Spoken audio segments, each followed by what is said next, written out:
तपोवनातील वृक्षतोडीला NGT मधनं 15 जानेवारीपर्यंत स्थगिती देण्यात आलेली आहे। मात्र दुसरीकडे राजमुंद्रीमधून नाशिकमध्ये झाडांची आवक ही वाढत चाललेली आहे। काल 400 झाडं नाशिकमध्ये दाखल झालेली होती। आज पुन्हा एकदा झाडांचा दुसरा ट्रक नाशिकमध्ये दाखल झालेला आहे आणि सुमारे 350 झाडं आज नाशिकमध्ये आलेली आहेत। हीच ती वृक्ष आहेत जी आंध्र प्रदेशमधल्या राजमुंद्रीमधून नाशिकमध्ये आलेली आहे।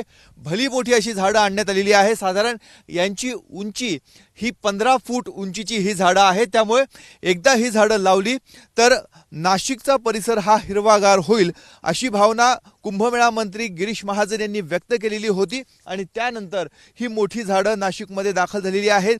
काही पर्यावरण प्रेमी गेले 3 ते 4 दिवसापासून नाशिकच्या विविध भागाचा सर्वे करत आहेत, कुठे कुठे झाडं लावली पाहिजे या संदर्भात प्रशासनाला माहिती देत आहेत। राजेश पंडित आपल्या सोबत आहेत।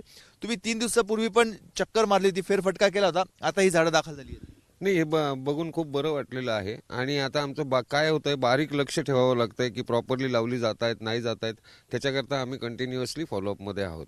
आणि आता सकाळी इथं येऊन बघितलं तर खड्डे वगैरे पण केलेले आहेत, ते पूर्वीसारखे नाही आहेत, ते चांगल्या पद्धतीचे आहेत। आणि ही झाडं जर लागली तर इथे एक ऑक्सिजन पार्क छानपैकी व्हायला आता कुठली कुठली झाडं दाखल झाली?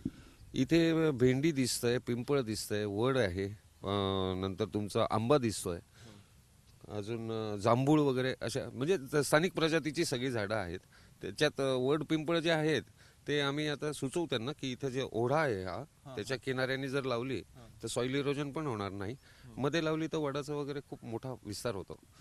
आता ही जागा जी आहे ही नेमकी कुठली आहे, कोणाच्या मालकीची जागा आहे? नाही, ते डिटेल्स मध्ये आम्ही नाही गेलेलो। महापालिकेच्या रिझर्वेशन आहे असं म्हणतायत ते, बाकी तो आता त्यांचा लुकआउट आहे। आपण बघतोय नाशिक महानगरपालिकेचं उद्यान विभागाचं रिझर्वेशन असल्याची माहिती मिळते आहे। मखमलाबाद परिसरातली ही जागा आहे आणि या ठिकाणी एका बाजूला झाडं उतरवण्यात आलेली आहे आणि दुसऱ्या बाजूला जर आपण बघितलं तर ही वृक्ष रोपणासाठी अशा स्वरूपाचे खड्डे देखील करण्यात आलेले आहेत। आता 4 रांगेमधले खड्डे खोदून झालेले आहेत। पुढची रांगेसाठी इथे आखणी देखील करण्यात आलेली आहे। सुरुवातीला आपण गंगापूर गाव, वसंत कानेटकर उद्यान, पेलिकन पार्क या ठिकाणचे खड्डे बघितलेले होते। ते अवघे 1-1 फुटाचे अंतर त्या 2 खड्ड्यांमध्ये होतं आणि त्याची खोली अर्धा फुटापर्यंत होती।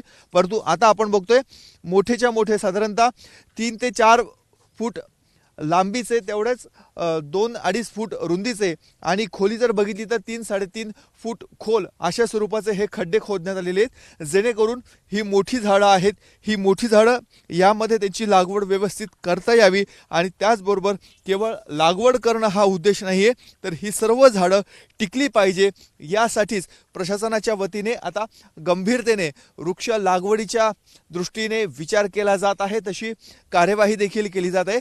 त्यामुळे एका बाजूला तपोवनातील वृक्षतोडीचा मुद्दा ऐरणीवर असताना दुसरीकडे नाशिकमध्ये कुंभमेळा मंत्री गिरीश महाजन यांच्या सूचनेनुसार वृक्ष यायला सुरुवात झालेली आहे आणि त्या लागवडीची तयारी देखील सुरू झाली आहे।